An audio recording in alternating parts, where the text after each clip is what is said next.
I would like to share with you my first visa interview experience and how I was able to convince the visa officer to a nearly visa approval.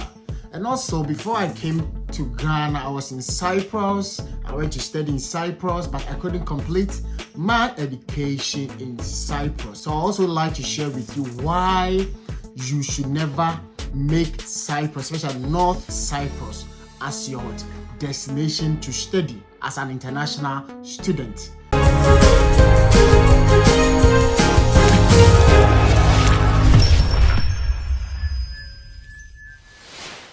Welcome guys, my name is Joshua and this is JC Consult.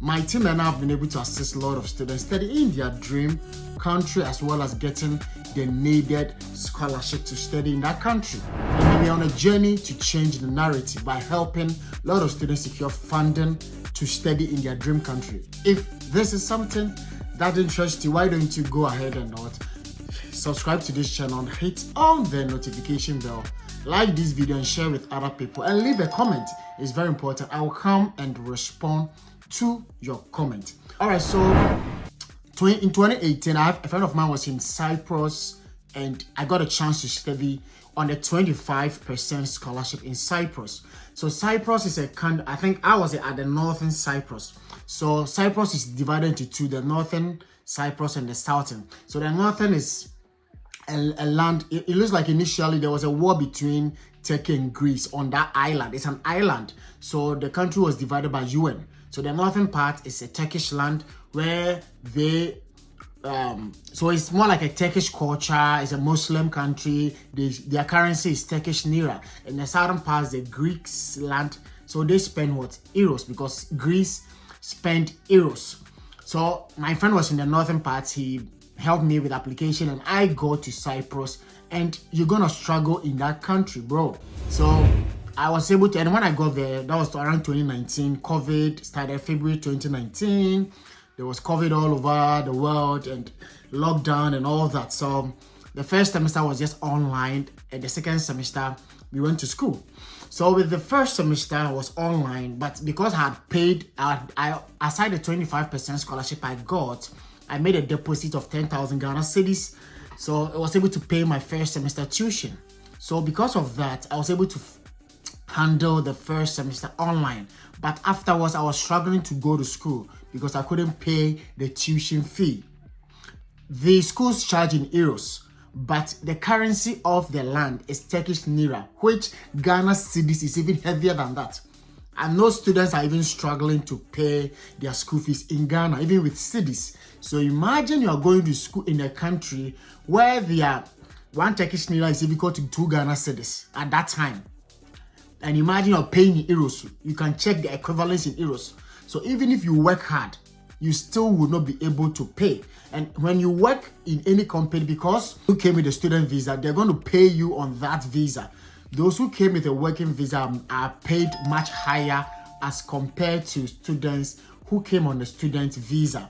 So when I did my calculations, the amount of tuition fee per semester, even if I'm working for 6 months or 1 year or 2 years, I still couldn't be able to afford. That is when I made a decision. A friend of mine was like, I can help you, even though you have a low GPA, I can help you go through your documents and we can write a strong statement of purpose, and we need to do the worst evaluation so that we know your GPA. Is going to help us create a story.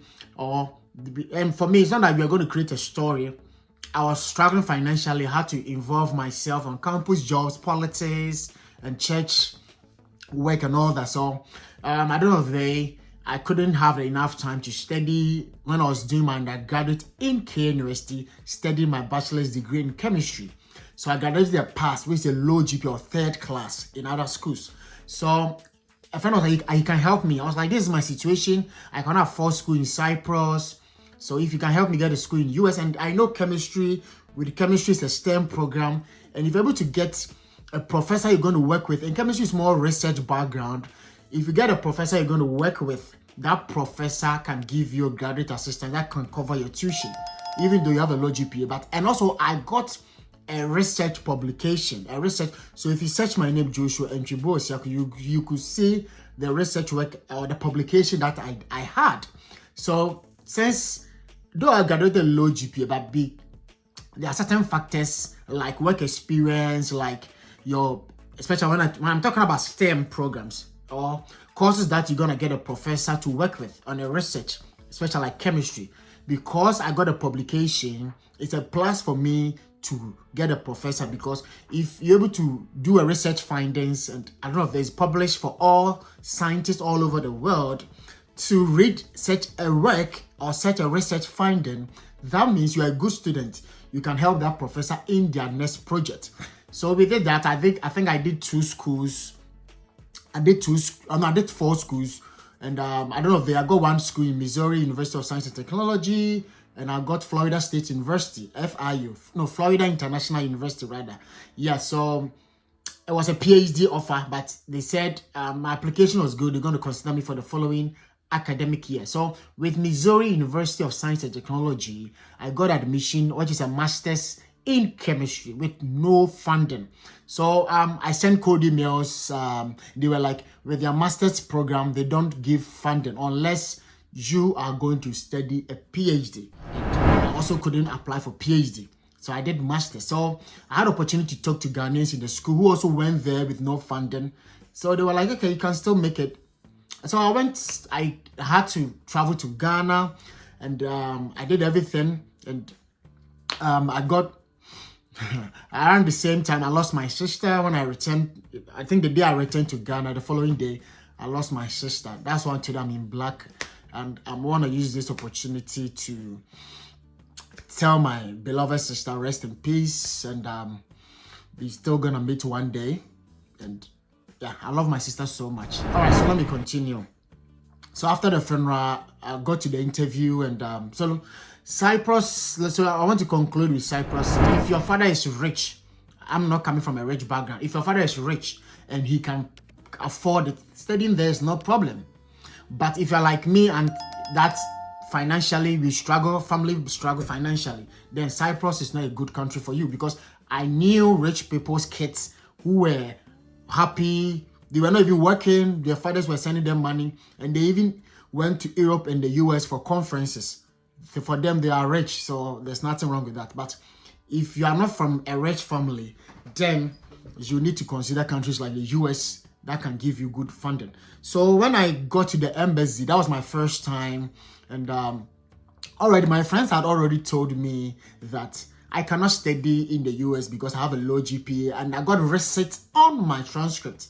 And I've made a special video on that. If I've ever watched the steps that I took to change my story around, I'm going to pin it here. Watch that video. It's going to help you, because students with low GPA, most of them have watched that video. They follow the steps, and today they're also here in the United States of America studying in their dream country with good scholarships. All right, so fast forward, I got to the embassy, and I was in a queue. I got opportunity, and those times to around 2021, days were hard to find. So it's not today. After COVID, getting appointment days is hard to find. So when I got there, it was a chubby woman. It was a chubby woman, yeah, around her 40s or 50s, yeah, let me say late 40s. So I got there, and I submitted my passport, I-20 and all that. So she started having a conversation with me why I chose the school, why I'm going to do masters in chemistry. So I told her I did my undergraduate in chemistry. I got a research publication, and when I was going, I printed my research publication. I was like, can I show it to you and all that? She said, no, she's fine. I told her that I went to Cyprus because I could not find a professor to work with, a professor whose research work aligns with me, which was true, because I couldn't find a professor. My research findings made me classified under environmental chemistry. There are different branches of chemistry. We have physical, analytical, environmental chemistry, synthetic chemistry. There are different chemistry. So mine was environmental chemistry, where I could not find a professor in Cyprus, which is Cyprus International University, any professor whose research work aligned with my work. So that was the reason why I decided to apply schools in the US. So because you can't travel all the way to Cyprus. You went there. The purpose of the travel was to study, graduate. That is why you went there.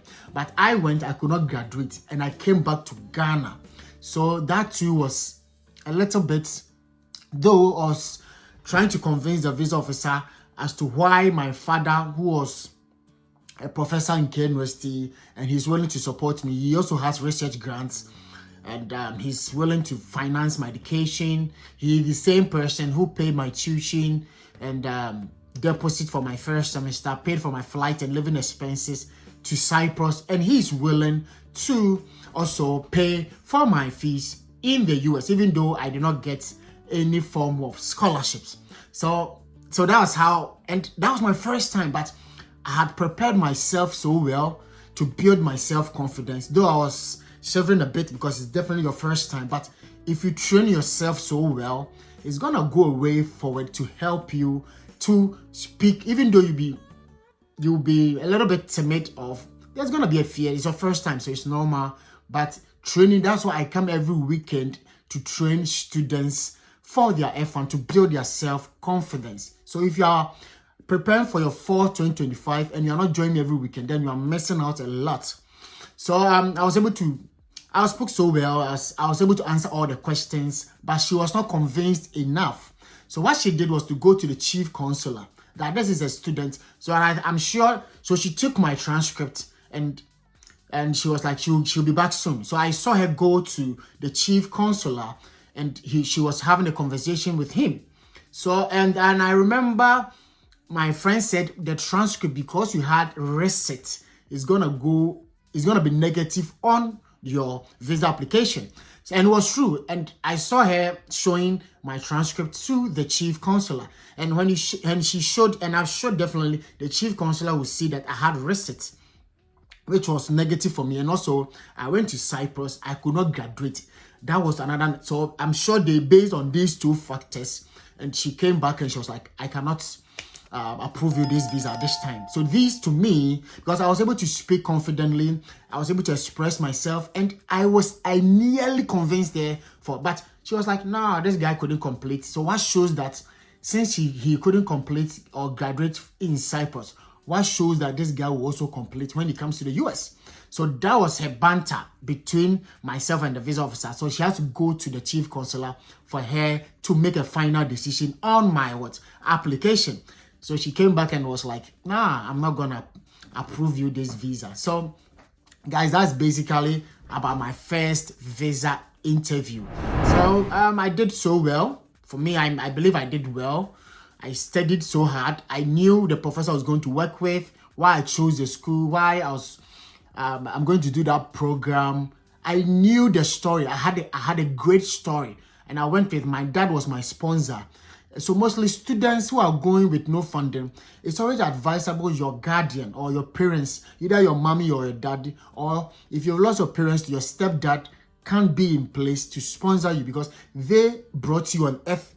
Your parents brought you on earth, and they have the sole responsibility to take care of your welfare and finances. So if you don't have funding, it's advisable, because talking about your auntie and your uncle, they also have kids. They also have family they are taking care of. And it's hardly they will leave their family and come and take care of you. And most students come to the US and they are not able to go because of these. And for me, I was also share my second attempt interview. But for the second attempt, it was a tuition waiver. And with that, I got approved because I was not going to pay tuition fee. So guys, that's why I always tell you to get funding. I always tell you to get funding, because funding goes a way forward. And there's no student who will come to the US with a tuition waiver or fully funded scholarship and he will not go to school.